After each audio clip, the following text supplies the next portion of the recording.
นั่งยิงเก็บพร้อมติดตามมาไหมยิง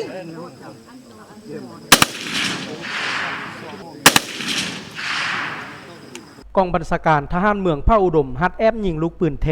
โดยปฏิบัติตามแผนการอบรมการเมืองฮัดแอบการทหารพลาธิการประจำปี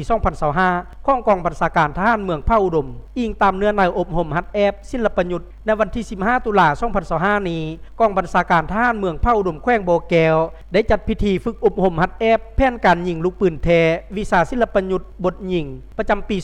2025 ซึ่งได้จัดขึ้นอยู่ที่สนามยิงปืนที่บ้านแกนคำโดยการเป็นประธานของทานพันโทพลสวรรค์จิตอำไพกรรมการพรรคเมืองหัวหน้าการเมืองกองบัญชาการทหารเมืองเป็นเกียรติเข้าร่วมของทานกลางมณีวางกรรมการพรรคแขวงเลขาคณะบริหารงานพรรคเมืองพระอุดมมีหัวหน้าห้องการเกี่ยวข้องกองบัญชาการป้องกันความสงบเมืองกองพันยา302คณะพรรคหักท่านกลุ่มออมค้างพร้อมด้วยพนักงานนักรบภายในกรมกองเข้าร่วมพิธีท่านพันตีเพียงติพรวงบัวคำหัวหน้าแผนกเสนากองบัญชาการทหารเมืองได้ผ่านแผนการอบรมการเมืองหัดแอบการทหารพลาธิการประจำปี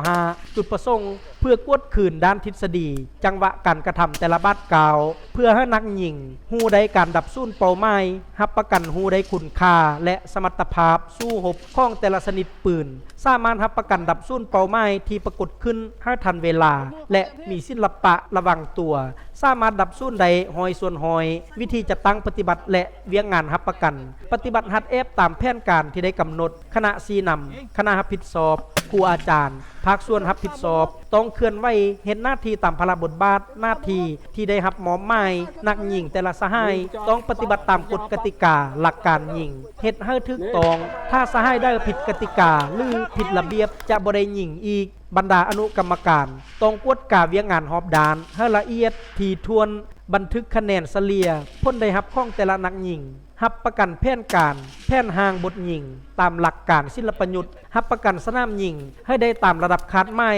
ของบทยิงรับประกันบ่ให้มีกรณีเกิดขึ้นเด็ดขาดมีความปลอดภัยหอยส่วนหอยรับประกันเวียงงานพลาเทคนิคและยาปัวพญาตการอบรมหัดแอมในครั้งนี้แม่นใช้เวลา24ชั่วโมงเท่ากับ2วันยิงบทจังท่ากลางเวนอาเลเปกา8ชั่วโมงเท่ากับ1วันยิงปืนคก60มม8ชั่วโมงเท่ากับ1วันผ่านการอบรมหัดแอมยิงลูกปืนแท้สามารถดับสู้ใด12ลูกเท่ากับ70ส่วนหอยภาคการเมืองปฏิบัติใด85ส่วนหอยภาคการทหารปฏิบัติใด75ส่วนหอยพลาธิการปฏิบัติใด70ส่วนหอย